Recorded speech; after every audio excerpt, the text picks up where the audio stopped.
मारी नहीं पार କଥା ମୁଁ ଜାଣିଛି ଆପଣ ହେଲେ ପୃଥିବୀ କେତେ ନମ୍ବର ଶିଳ୍ପପତି ଜ୍ୟୋତିଷ ଶାସ୍ତ୍ର ଗଣନା ହେଉଛି ଆପଣଙ୍କର ହବି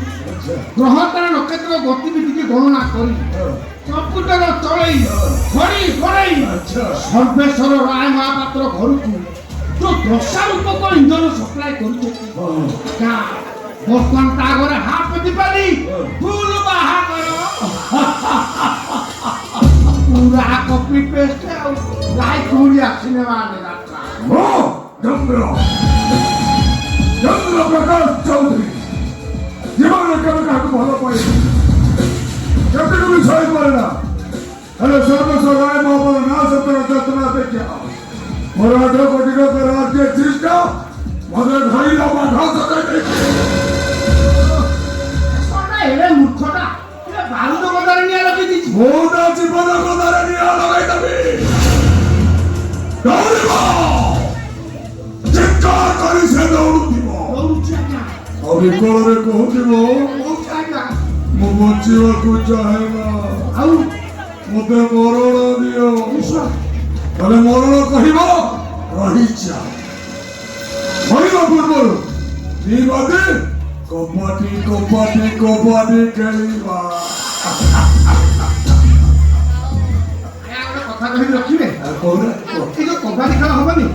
ସେ କବାଡି ଖେଳର ଧାରା ବିବରଣୀ ମୁଁ ଦେବି କବାଡି ଖେଳ ଧାରା ବିବରଣୀ ତମେ ଦେବ ଦଉନା ଦିଅ ଦିଅ ବନ୍ଧୁଗଣ କବାଡି ଖେଳ ବର୍ତ୍ତମାନ ରୋମାଞ୍ଚକର ପରିସ୍ଥିତିରେ ପହଞ୍ଚିଛି ଚନ୍ଦ୍ର ଆଉ ଆକ୍ରମଣ ଭଙ୍ଗୀରେ ଖେଳ ଆରମ୍ଭ କରିଦେଇଛନ୍ତି ପ୍ରତିପକ୍ଷ ସର୍ବେଶ୍ୱର ବାବୁ କାଉଣ୍ଟର କରିପାରୁନାହାନ୍ତି ତାଙ୍କ ବଳ ପାଉନି ସେ ଆଠେଇ ପଡ଼ିଲେଣି ଝାଳରେ କକାର ହେଇଗଲେ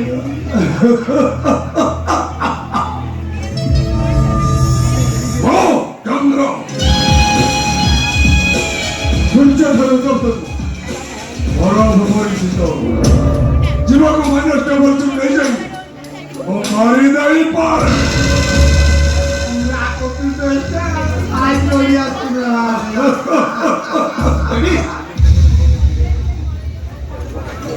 ଦେଖିଲେ ବଗିଚାରେ ସବୁ କଣ କରିଥିଲେ ବଗିଚାରେ କଣ ପଡିଥିଲା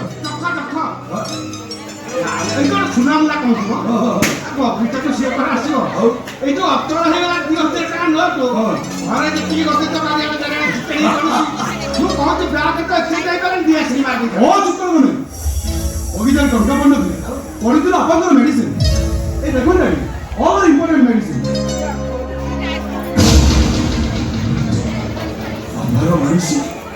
ଆମର ମେଡିସିନ ବଗିଚାରେ ପଡିଥିଲା ଏ ହରଣ ଦେଖିଲ ଦେଖିଲ ଦେଖ ଦେଖ ଆମେ ମେଡିସିନ ଗୁଡାକ ତାଙ୍କ ମେଡିସିନ ବଗିଚାରେ ପଡ଼ିଲା କିଏ ପକେଇଲା କେମିତି ଯାଇ ପଡ଼ିଲା ତାଙ୍କର ତାଙ୍କର ମେଡିସିନ ନ ଖାଇ ବଗିଚାରେ ଫିଙ୍ଗି ଦଉଛନ୍ତି କହୁଛ ମୁଁ ଆଜି ବୁଝି ପାରୁଛି ଭାଇ ବାବା ଫରେନ୍ ମେଡିସିନ ପରେ ବି ଆପଣଙ୍କ କଣ୍ଡିସନ ଇମ୍ପ୍ରୁଭ ଆସୁଛି କାହିଁକି ଡେ ଟୁ ଡେ ଆପଣଙ୍କ କଣ୍ଡିସନ ଖରାପ ହେଉଛି କେମିତି ଓ ମାଇ ଗଡ୍ ଏ କଥା ଭାବିଲା ବେଳକୁ ମୋ ମୁଣ୍ଡ ଖରାପ ହେଇଯାଉଛି ଏ ସକାଳ ଆରେ ଅଭା କରି ଜାଣିପାରୁନି ରେଗୁଲାରଲି ମେଡିସିନ ଖାଇଲେ ସେ ମରିଯିବି ଏଇଆ ତ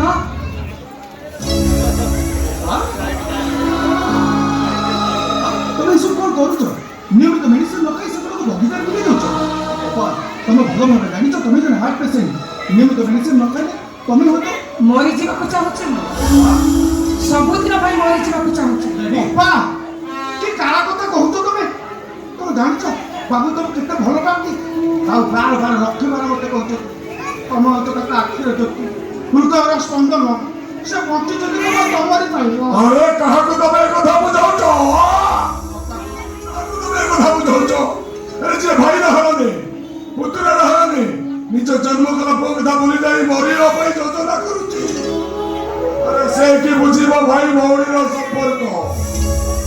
ଏ ଭାଇ ତୁ ଯଦି ମରିବା ପାଇଁ ଚାହୁଁଛ ମରି ଯାଇପାରୁ ଏବେ ତା ପୂର୍ବରୁ ମୋ ପାଟିରେ ଟୋପାଏ ବିଷ ଦେଇଦଉ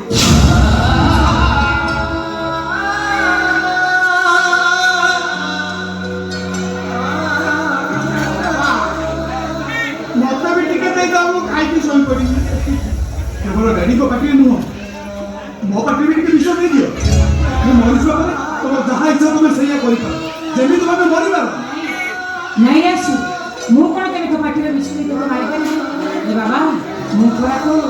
ଅପା ନୁହ ତମେ ତମେ ହେଉଛ ମୋ ମା ଅପା ମୋ ଜନ୍ମ କଲା ମାକୁ ମୁଁ ଦେଖିନି କି ମା କୋଳରେ ମୁଁ କେବେ ବି ଶୋଇନି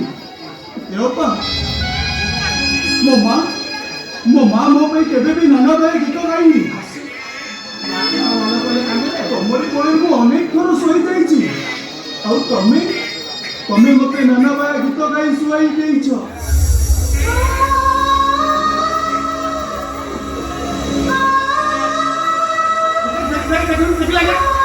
ମାପୁର ସମ୍ପର୍କ ଆରେ କଥା କହୁଛ ବୁଝିପାରୁଛି ପିଡ଼ିଚ ବାହାରେ କଣ ସ୍ନେହ ମମତାରେ ପୁଷ୍ଟି ପକେଇବେ ତାଙ୍କ ଭଳି ମମତା ଅପା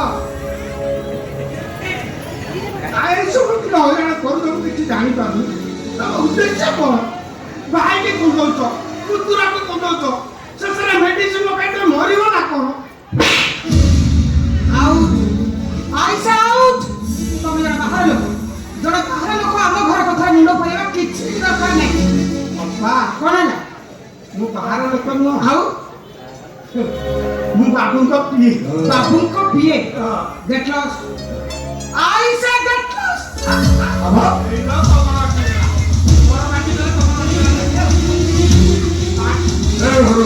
ତମେ ଆସିନା ଖାଲି ତମେ ଯାଅ ତମେ ଯାଅ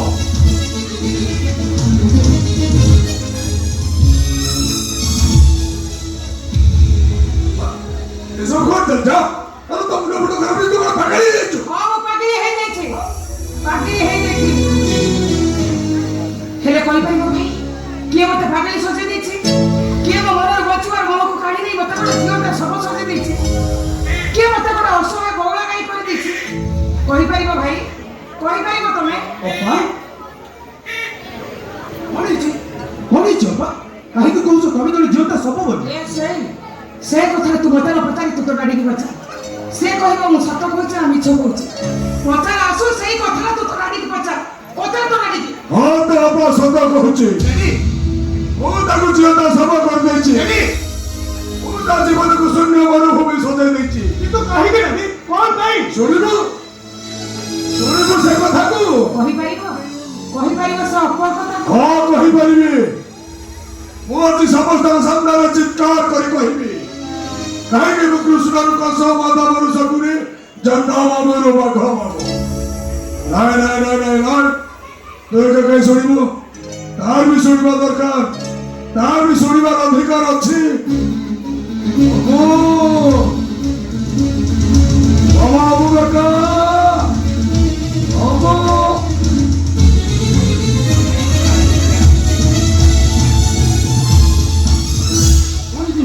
ଆପଣଙ୍କୁ ତ ଡାକିଲେ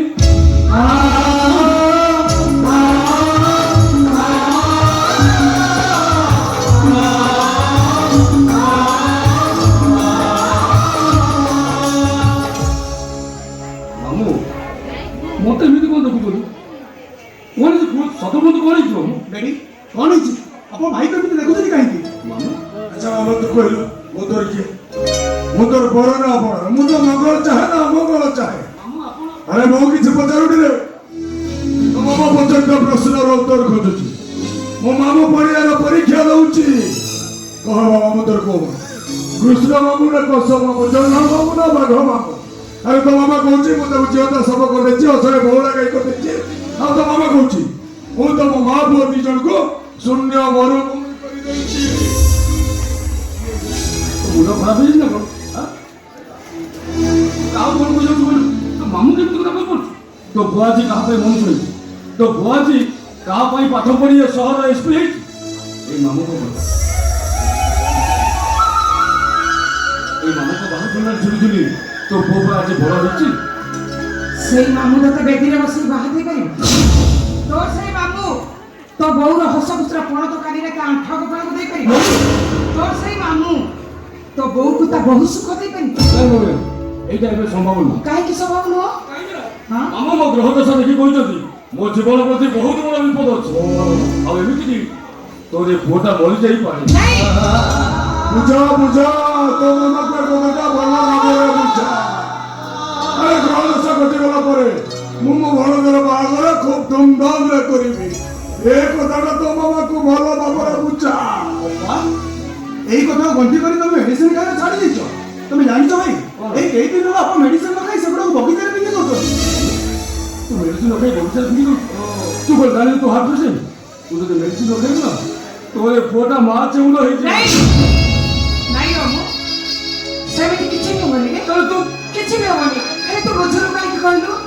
ତୋ ମମି ଯୋଉ ସ୍ୱପ୍ନ ଦେଖିଛି ତୋତେ ବାହାଘର କରିବ, ଏ ଘରକୁ ବହୁତେ ଆଣିବ। ଅପା ତମେ ଗୋଟେ କିଛି ବୁଝିବନି। ନା ସେ କିଛି ବୁଝିବନି। ନାଇଁ ମୁଁ କିଛି ବୁଝିବି, କିଛି ବୁଝିବି। ମୁଁ ନିଜେ ମୋ ପୁଅର ବାହାଘର କରିବି। ଏଇ ହାତରେ ମୁଁ ମୋ ପୁଅକୁ ବରବେଶରେ ସଜେଇ ଦେବି। ଆଉ ମୁଁ ମୋ ପୁଅ ବୋହୂକୁ ବନ୍ଦା କଲା କରି ଘର ଭିତରକୁ ନେଇଯିବି। ଘର ଭିତରକୁ ନେଇଯିବି ମୁଁ। ମମି ଘର ଭିତରକୁ ନେଇ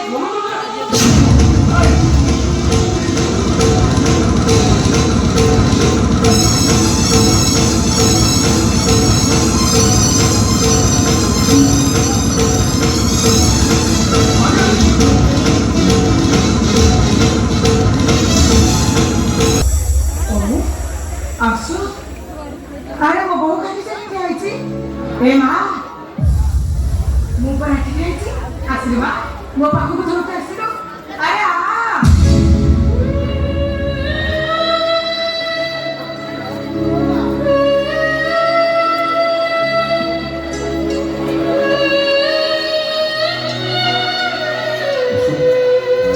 ଅଶୋକ ମୋ ମମି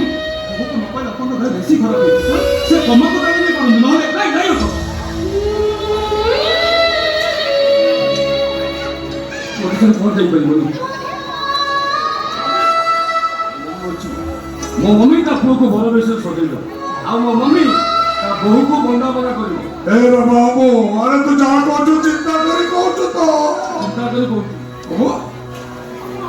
ମୋ ବାହାଘର ପାଇଁ ମୋତେ ଅନୁମତି ଦିଅନ୍ତୁ ପ୍ଲିଜ୍ ମାମୁ। ହଁ ପ୍ଲିଜ୍ ମୋ ବାହାଘର ପାଇଁ ଅନୁମତି ଦିଅନ୍ତୁ। ଆପଣ ଭାଇଙ୍କ ବାହାଘର ଏମିତି ସାରିଛନ୍ତି ତାମାନେ କେତେବେଳେ ଯେ ଅପା ମାମୁ ମୋ ମମି ବଞ୍ଚେଇ ଦିଅନ୍ତୁ ମାମୁ ପ୍ଲିଜ ଅପାଙ୍କୁ ଛାଡ଼ି ମୁଁ ବଞ୍ଚି ପାରିବି। ଆପଣ ଏ ବାହାଘରରେ ରାଜି ହେଇଯାଆନ୍ତୁ। ଠିକ ଅଛି, ତମେ ଦି ଭାଇ ଯେତେବେଳେ ବାହାଘର ପାଇଁ ରାଜି ହେଇ କହୁଛ ବାହାଘର ହଉ। ଏ ବାହାଘର ହବ, ଏ ବାହାଘର ଆସନ୍ତା ତିଥିରେ ହବ।